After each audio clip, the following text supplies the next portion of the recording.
All right. How you doing, man? Bro, how are you doing? How are you doing? I appreciate you being able to join the stream, join the pod, talk a little Bears. We had a little bit of a bye week. Now it's time to get back to business. Bears are 2-2, right? Bears, your camera looks crisp, bro.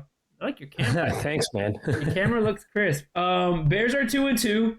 How are we feeling? It's kind of like quarter one of the season. We had some ups and downs. We had some ups and downs throughout that first quarter, but I want to get a general feel of how you feeling about the Bears right now. 2-2 heading into a big Commanders game, right? Kind of feels like a rivalry game ever since last season with the whole Jade and Caleb, the Hail Mary rematch. So feels like it's a division rival game in a way in my perspective, but I want to get your just general feeling about the Bears going into week 6 after the bye. The Bears are historically bad after the bye. They, are 1-8 over the last 9 seasons. So not a good start, but with that being said, we have a new regime with Ben Johnson. Team's coming off a huge win against Las Vegas. Sometimes, usually with the bye, which last year was the only win, by the way, but 2014, 2023 was a 9-year span of no wins after the bye. So the Bears are switching things. Caleb definitely shows that he can go out there and get the job done before then. But after the bye, I think this Bears team's different. They have different motivation, different culture. I think they'll be just fine. I think they'll be even more motivated. And especially Tyreek Stevenson, who goes back to Washington, where is a huge shadow over his career. He's going to want to show out against the Commanders. Yeah, what were your expectations going into the season at this point of the season? We realized we had an early bye when that schedule came out. We had the Vikings, we had the Lions, then we had the Cowboys and the Oakland Raiders, right? Las Vegas Raiders. So what are your expectations going into there? Are you happy with the 2-2? Maybe the circumstances are a little bit different than we expected with that 2-2 kind of journey, but what was your expectations going into the season, what you thought we were going to be, and how has that kind of shifted to the storyline now? Oh, I'm so happy about it. 2-2 is great. 500 is already better than what we finished last year. Also, we've been learning how to win. We really could be 3-1 if it wasn't for a few different plays, how they went against Minnesota. But the Bears are learning to win well. They did that against the Cowboys, and they're learning to win ugly. They did it against the Raiders. So they're beating who they should beat. The Cowboys, even if their defense was a little better, I think the Cowboys would be a lot better team. But 2-2 is great. And also you have good momentum. It sounds so much better than 1-3. And then you enter that Washington Commanders game with a 2-game winning streak. This is the best way 2-2 looks to me. I'd rather it be 2 games in a row being won than like the first game and the most previous game. I'd rather the Bears have a lot of momentum going forward. And they only have even better news coming out of the bye, especially with supposedly 4 starters returning. Yeah, I think how the season started, I think we should be happy and quote grateful to kind of be 2-2. I think we expected to lose to the Lions. I thought we had maybe we were drinking the Kool-Aid, had some optimistic, maybe foreshadowing, thought we could beat them with the Ben Johnson rivalry or kind of homecoming game there. But that Minnesota game was kind of tough. Going 0-2 in the division, in my opinion, was a little tough start to the season. But the way we beat the Cowboys, and I know the Cowboys have a bad defense, but their offense is really good. And obviously, CeeDee Lamb went out that game, which was advantage to us. But even without CeeDee these last couple of weeks, I know they tied the Packers, which with NFL ending then ties a whole different story. But so their offense is still really good. Javonte Williams running the ball. So that's a solid win against it's a conference win, right, in the NFC. And the fact that we were able to kind of face some adversity in that Raiders game, the amount of takeaways we had, we obviously should have scored more points. But I'll be happy with 2-2 heading into a Commanders game that is big. It's a big time game, could be a playoff implication game looking into late December in January. Before we get into that game, how are you feeling about Caleb Williams throughout the first 4 weeks? Kind of like a rookie season, but learning Ben Johnson's offense. How are you feeling about maybe his regression, however you see it as a Bears fan and kind of seeing him each game every week? The progression's definitely there. He's already got better stats through 4 games than he had through eight games last year. And he's got a whole new playbook. His 4th play caller over the last season and a quarter, because he had 3 last year, if you think about it.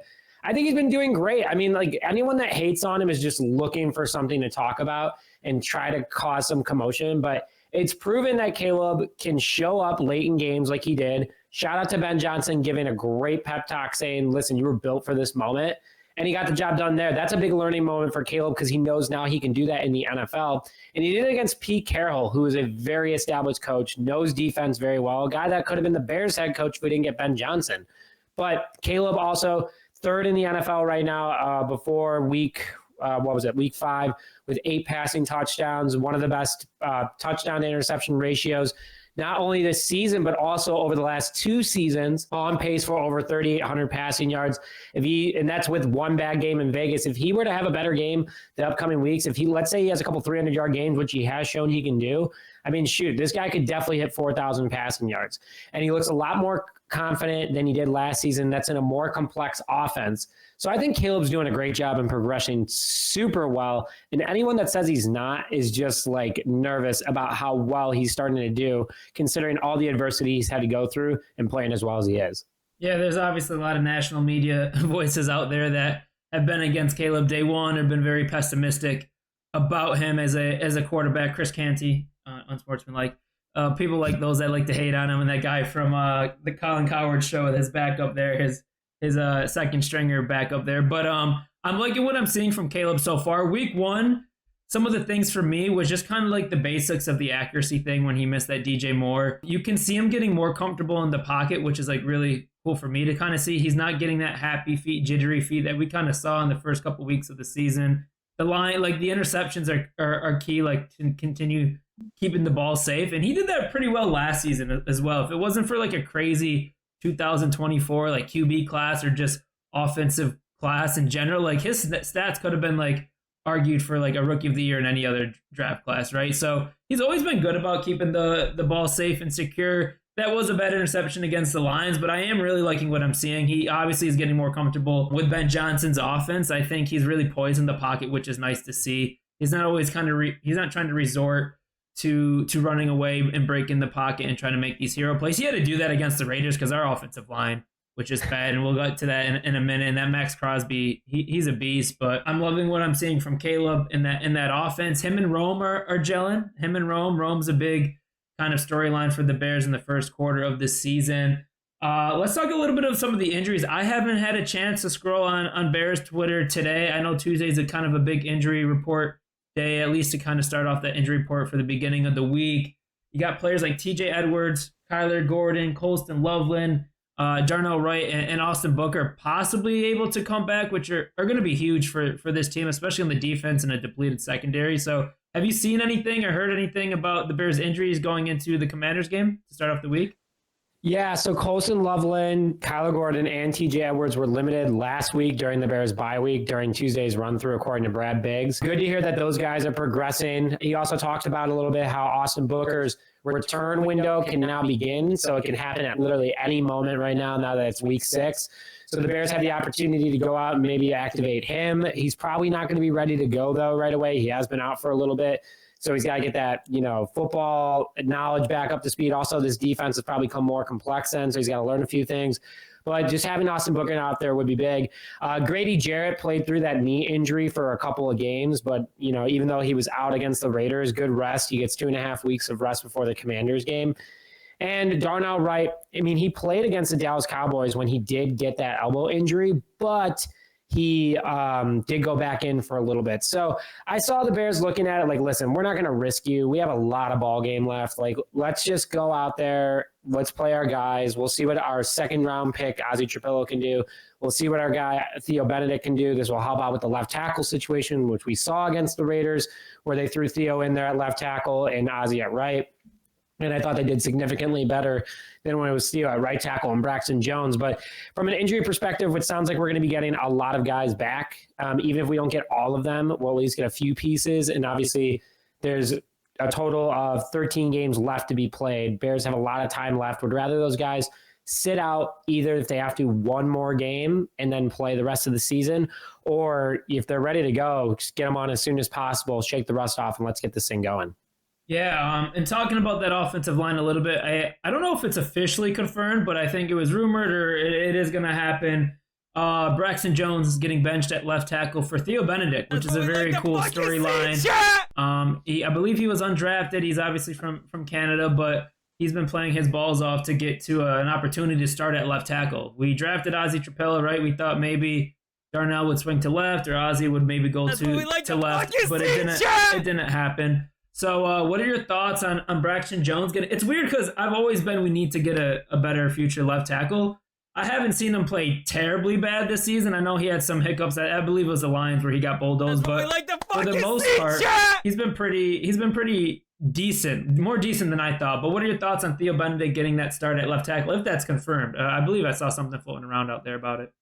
Yeah, it looks like it is confirmed. I mean, there was no really hesitation taking Braxton out. He's had given up 2 sacks, 2 penalties, 2 quarterback hits, and 11 total hurries. Like, that's just not acceptable, especially through 4 games in a season. You know, you do the math right there. He's on pace to give up over 50 pressures this season. He's on pace to give up nearly 10 sacks. You know, too many hits, and that's your blind side. And he's in a contract year. He's coming off a big injury. Like, I get it. It's a good story that he tried so hard to come back, and he worked really hard for it. But Braxton Jones getting sat, and Dan Rochar, our new offensive line coach, who's an absolute pickup. I think it was a great job by Ben Johnson there. He knows ball well with offensive linemen, and if Braxton wasn't able to break old habits, it's just not going to work for the Bears' expectations. So putting Theo out there, I thought he did a really good job. He only gave up 2 pressures during his time against the Raiders, both of them to Max Crosby. He didn't give up any when he was moved over to the left side. That being said, his run blocking was pretty bad on the left side whenever the Bears shot it that way. So I think that Theo definitely was just getting used to where they wanted him to be. I mean, he probably wasn't expecting to play right tackle considering his time at Canada. He was a left tackle and also being back-to-back offensive lineman of the year in British Columbia before he came to the NFL. He played left tackle. So he's at his true natural position now, 6'7", 330 or 24 pounds.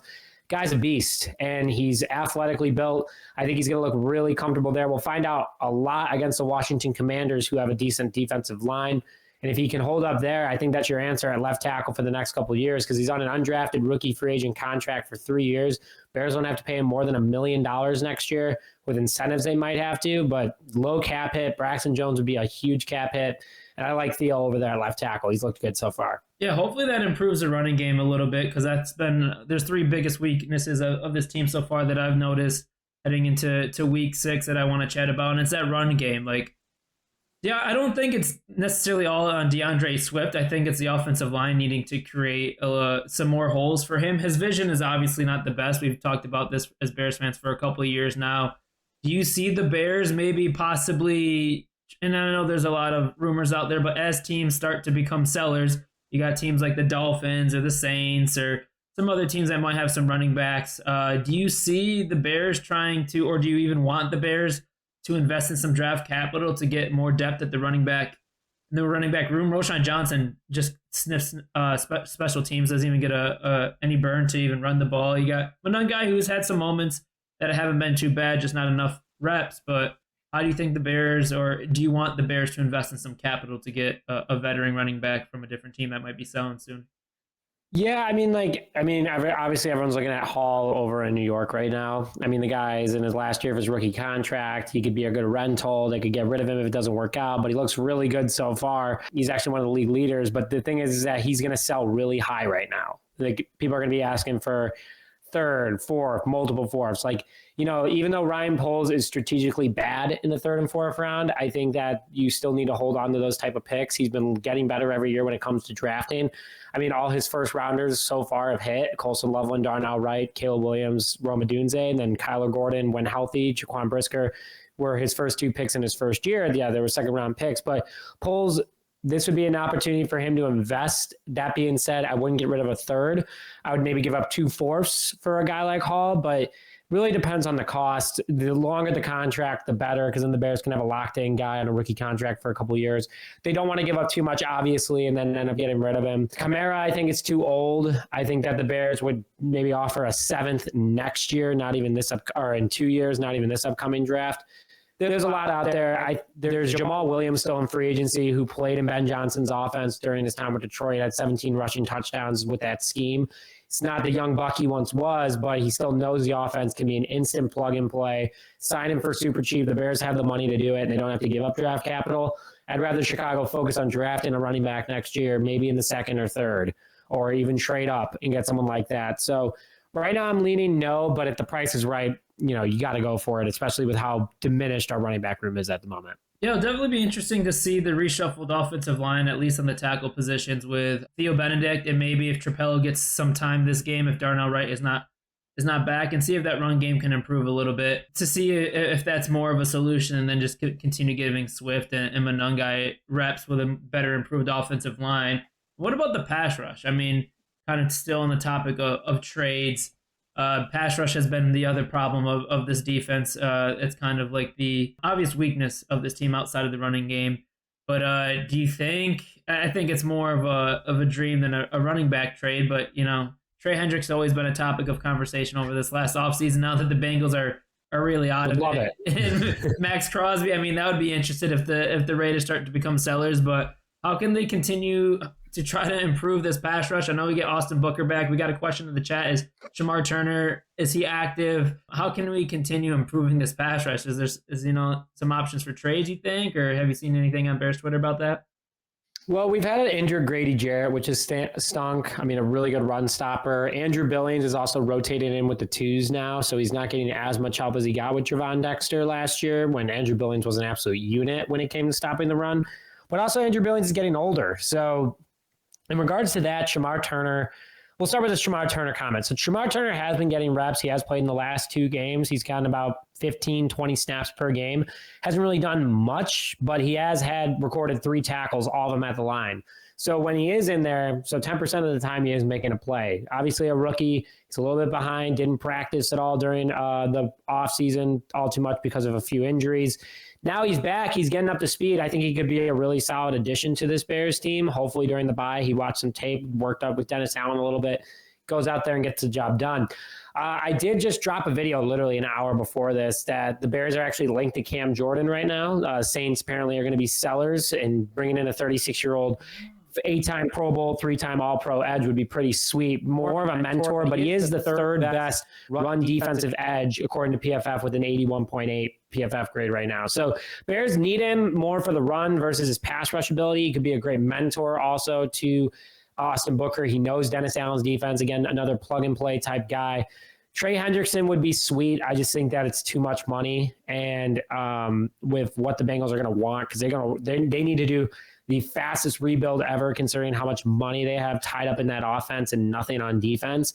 So they're going to want a ton of picks for him in order to draft a couple defensive studs out of college in order to instantly plug and play. But you called out Max Crosby, and as much as I would love it, he's not going anywhere. He's so invested in Las Vegas. I respect him so much for that. If he goes somewhere else, he's not going to be the same energetic player, I think. I mean, he's not going to have that swagger. He owns being a Las Vegas Raider. Also, his cap is really big, and he's going to be a free agent soon anyway. So I don't see the Bears potentially taking the opportunity. They could try to get him in free agency if he ends up actually changing his mind and walking from Las Vegas. But Pete Carroll is going to want to keep a guy like that, especially a veteran in the locker room. So your best bet, in my opinion, is Cam Jordan. Saints are going to be fire sale. But at this point, just let it ride out. Austin Booker comes back. Let's see what he can do. Yeah, I mean, I think Cam Jordan, that's an interesting news that you just shared, because he is familiar with Dennis Allen. And stopping the run is our final piece of this. Probably one of the biggest weaknesses on this team is stopping the run. If you can't pressure the quarterback, stop the run, and run the ball, not going to have a lot of success long term. So I hope they can kind of explore some type of swing, just at least swing at something to stop the run. I think that's really crucial for the rest of the season. If we can stop the run, maybe our defense can find different ways to blitz and pressure the quarterback for sure. What has been your biggest surprise throughout the first 4 games and more of a positive late? Ooh, okay. First of all, the play of the offensive line. I know we said that they're not doing too well against the run, but they've given up less than half the sacks that they've given up in the first 8 weeks of the season. And so they're on pace right now to give up half the sacks they gave up last year, which honestly, I was like, awesome. Joe Thuney has been a fantastic addition, only allowing 1 pressure so far this year and a total of 1 quarterback hit. And then on top of it, too, Jonah Jackson's actually been doing pretty good since that first game against Minnesota where he struggled. Even though Jonah Jackson is out right now with an unknown injury, we haven't heard too much more on that from Biggs, but hopefully we'll hear more over the next couple of days. Drew Dahlman, I thought, has really improved. Darnell Wright, minus the penalties, has done a great job. So I think the offensive line as a whole is really gelled together. We've obviously, you got to spend money to make money, and we're seeing the results right there, which has helped with Caleb Williams. But the one that's just an easy layup is Roma Dunze. I mean, 5 touchdowns, 4 games. First Bear to do that since Walter Payton did it, according to Fox Sports 1 and ESPN. The guy just looks comfortable out there. He's so young. He's in the second year of his rookie contract. That's your number 9 pick right after Caleb Williams. Where a lot of people are like, oh, we should have gone offensive line. Oh, we should have done something. Like, no, Rome is a legitimate best wide receiver in that class, it looks like at the moment from a consistency and progression standpoint. I love what Rome's doing. I think that Rome could be a wide receiver 1 over the next couple of years here, even though DJ Moore's on contract for 5 more. But Roma Dunze has been awesome. The rebound of Tyreek Stevenson, the emergence of Tremaine Edmonds. Overall, the team has had guys step up when needed. And again, that's why we're 2-2 and not 0-4.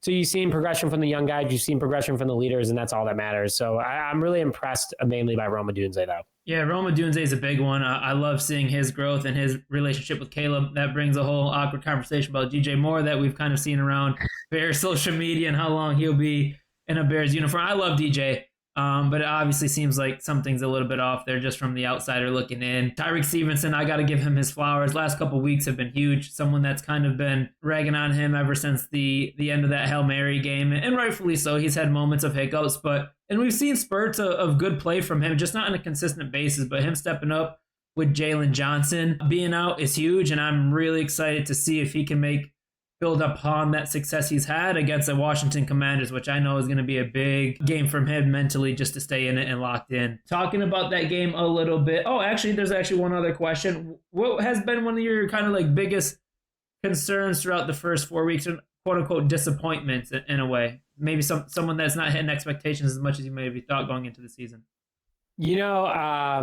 This one kind of makes Bears fans mad when I say it, but Kyler Gordon, dude, you gotta stay healthy. He's never completed a season, and we just gave him a 3-year, $40 million extension. And I'm kind of scratching my head yeah, when he plays, he's electric. He had 75 tackles in 13 games last year. That being said, when are you going to play? We're already entering game 5. We haven't even seen you hit the field once. And yeah, he's been limited in practice a few times, but then he tweaks his hamstring again. I'm like, bro, you are a $10 million plus guy now. You need to be out there. We paid you to be out there. And it's been a huge disappointment that he just hasn't found a way to stay healthy. And that kind of reflects on Ryan Poles too, kind of pulling the trigger too early on contract extensions, because he just gave contract extensions within 48 hours to TJ Edwards and Kyler Gordon, and both of them, oh, nope, they're out for the first couple of games of the season. So that's been my disappointment. I mean, you can't blame him, though. It's an injury. I'm happy he's being safe. With that said, Torrey Taylor, I've only seen him have one big punt. And I guess it was an important punt. Finally, 4th round pick paid off. Yeah, right. But we spent a 4th on you, and I haven't seen those booms that I saw last year until the Raiders game, which again is fine. We want to keep Torrey off the field, but when he is on the field, I'm expecting him to be dynamite every time. So I hope it does end up getting better as time goes on, but I'm happy he's not at least punting every other drive. So that's a positive, but when he's out there, he's got to be locked in like he was last year. Yeah, his hang time, he doesn't do a little backspin with his ball or anything that will kind of make the ball wiggle in someone's favor when he punts it. I'd have to maybe go with the tight end group a little bit. Colson Loveland being a second round or a first round number 10 pick and not getting as much burn. And then when Cole Kmet has an opportunity to, when he's out against the Oakland Raiders and drops a couple big balls, and then kind of the whole DJ Moore conversation. Let's jump into the Commanders game before you have to get off here, Nick. Yeah, do you know anything about the Commanders injury report? I heard some stuff about Scary Terry. He's still on the report. Jaden obviously came back this past game. Any key injuries that you might have been scoped out on Twitter? I haven't been on there that could be advantages for us or matchup problems against us. I should say also.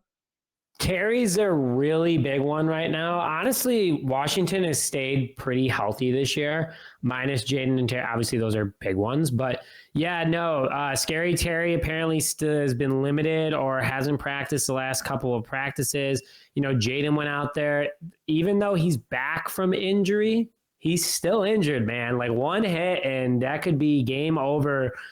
for another couple weeks for the Washington quarterback. So these are big factors for the Bears, but nothing that is going to be like otherwise majorly impactful at the moment that I've seen. First, Washington injury report does come out later this afternoon on Tuesday, October 7th, 2025. We'll have to look at that when it ends up happening, but the Bears could get a big boost if there are some big injuries and the Bears get a lot of those guys back. So, no, but Scary Terry is definitely a big one for the Bears, especially with a banged up secondary and no Jalen Johnson. Yeah, and how are you feeling going into this game? Are you feeling confident? Like, just give me your general feelings. Nervous about Bears versus Commanders Week 6, Monday Night Football in Washington. Yeah, I look at that all-time Bears record after the bye, and I'm like, oh. And the last time we played in a bye game was in Washington on primetime football. I'm like, oof. So the nerves are still a little bit up. Obviously, I don't want the Bears to fall behind 500 again. Ben Johnson said, listen, when we're behind the 8 ball, I'm not happy. And, even when he is above the 8 ball, he isn't happy like we saw in Detroit. But if we were to go back behind 500 again, you might lose some confidence in the guys. Guys might be like, oh, great, here we go again. Mentally, the Bears need to get to 3-2.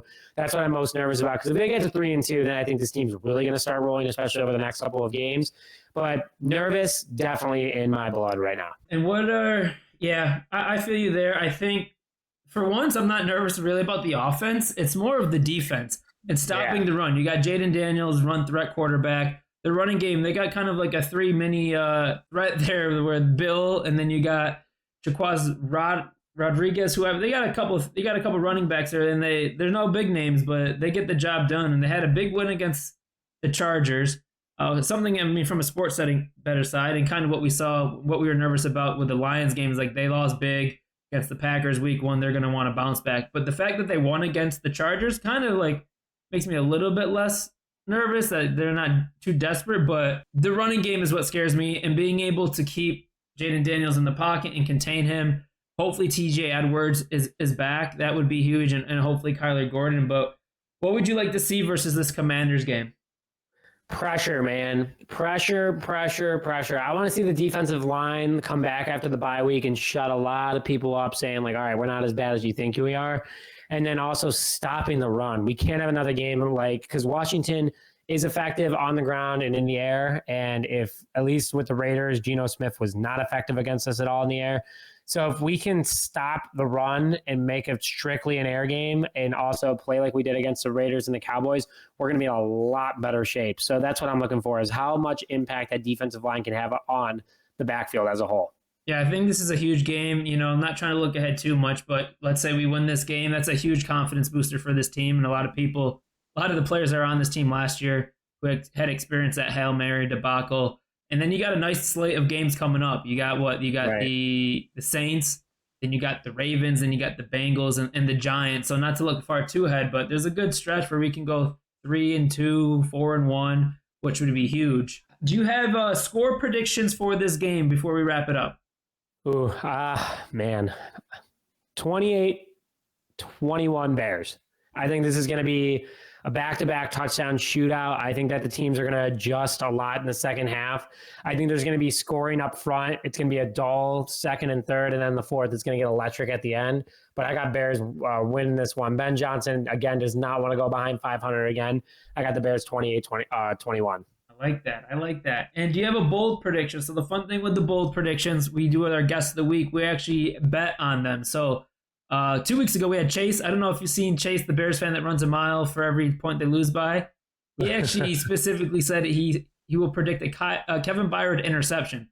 I can't bet the specific person to catch an interception, but I bet Geno Smith throw an interception. Then he said DJ Moore 2 touchdowns. We get a lot of DJ Moore touchdowns in it from our guests. I just don't think that's happening this season with DJ. But a bold prediction can be anything. It could be DeAndre Swift, 100 rushing yards, which is kind of bold. But whatever you feel like you might see envisioning for this game. And we're going to put money on it. And I think that this can be Caleb's first 300-yard passing game this season. Ooh, okay, I like that. Anything else? We can parlay it up, make it juicy. 300 yards, 3 passing touchdowns, DeAndre Swift, 65 plus. Okay. All right.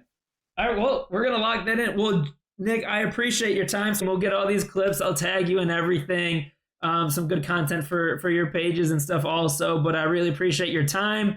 Go Bears. Hopefully we get this dub, and we'll definitely love to have you on a stream and a pod in the future for sure. Definitely. Thanks for having me, man. A lot of fun. Also, love the hat. Love the energy. It. And let's get this win on Monday night. Dude, I know. We're have a watch party if you want to tune in or say hi. We'll be live.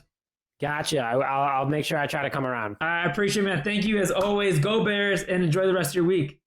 All right, you too, man. See you later. Bye, guys. Bear down. See you, Nick. I appreciate you. All right, chat. That was Nick from Just Another Year Chicago Bears. That was plenty of fun.